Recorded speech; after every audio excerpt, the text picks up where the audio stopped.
Baik, terima kasih. Assalamualaikum warahmatullahi wabarakatuh. Shalom. Sehat. Orang ini harus semangat sedikit. Hujan kapan jadi? Assalamualaikum warahmatullahi wabarakatuh. Jadi sudah disampaikan oleh Ibu Marcelina bahwa rancangan akhir ini yang kita ada sementara bahas ini merupakan penyempurnaan untuk menjadi rancangan akhir. Namun sebelumnya saya mengucapkan terima kasih buat para pimpinan OPD, tetapi juga menjadi tim dalam penyusunan RPJPD Kabupaten Kaimana tahun 2025-2045. Baik yang saat ini bersama-sama dalam ruangan, tetapi juga melalui virtual, Pak Kepala Dinas Perindakop. Selamat pagi Bapak.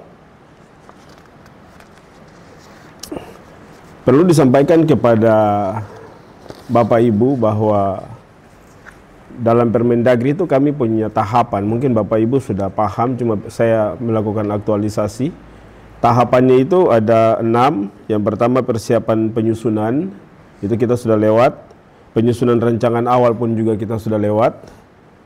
Penyusunan rancangan sudah lewat. Pelaksanaan musrenbang.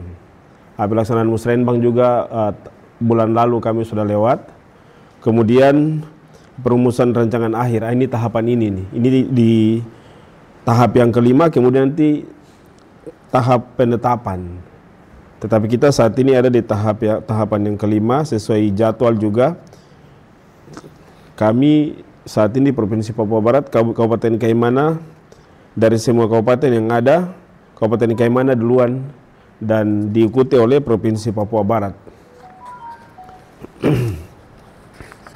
Bapak Ibu yang dikasihi, kita bisa menampilkan kah? Ada bisa menampilkan di situ?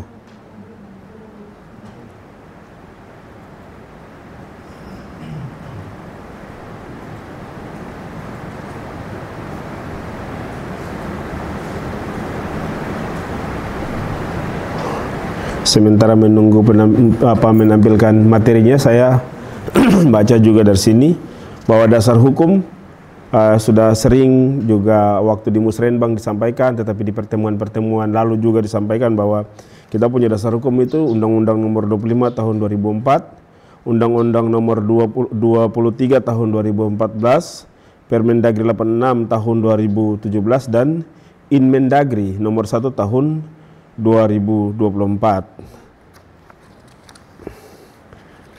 Adapun keselarasan yang dituntut oleh daerah harus dalam penyusunan RPJPD ini harus selaras dengan provinsi dan provinsi itu selaras dengan nasional. Data dukung yang kami hadirkan di dalam penyusunan RPJPD juga adalah data dukung yang berkualitas dan terbaru tentunya.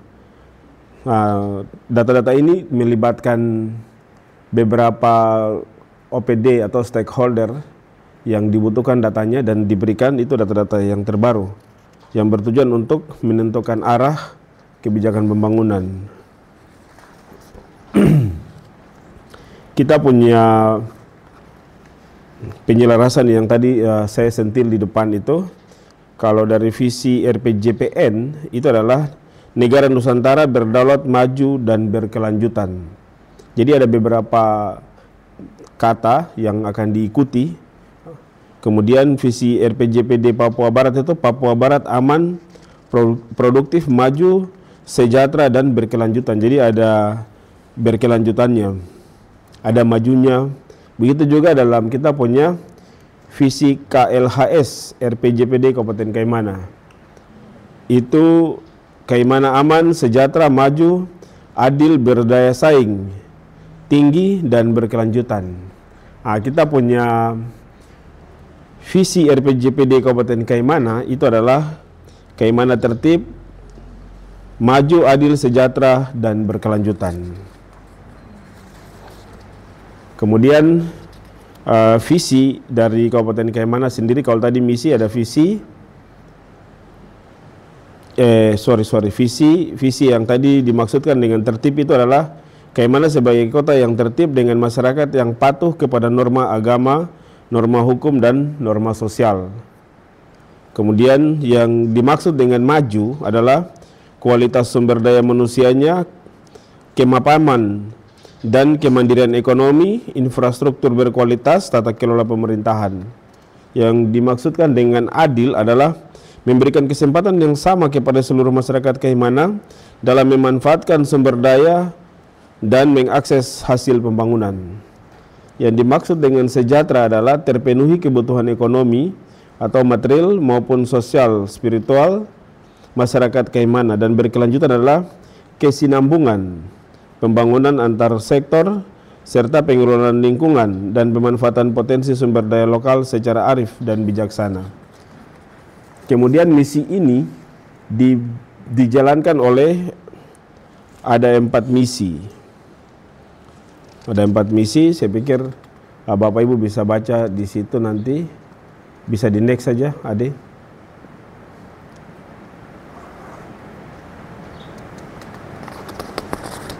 Nah, ini dijalankan oleh 4 misi.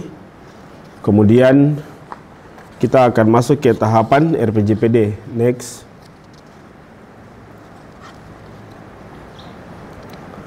Tahapan RPJPD ini karena 20 tahun jadi dibagi menjadi 55 tahun yang kita sebut dengan RPJMD. RPJMD pertama itu di tahun 2025 sampai 2029. Dengan isi atau muatannya adalah meningkatkan kualitas sumber daya manusia dan pengembangan ekonomi berbasis sektor unggulan. Di periode yang kedua atau di tahun yang ke-6 sampai yang ke-10 2030 sampai 2034 itu muatannya berbicara tentang percepatan peningkatan kualitas sumber daya manusia yang berdaya saing dan optimalisasi perekonomian berbasis sektor unggulan. Kemudian di periode ketiga atau tahun yang ke-15 2035 sampai 2039 itu muatannya tentang penetapan sumber daya manusia berkualitas dan berdaya saing serta struktur ekonomi wilayah berlandaskan keunggulan kompetitif.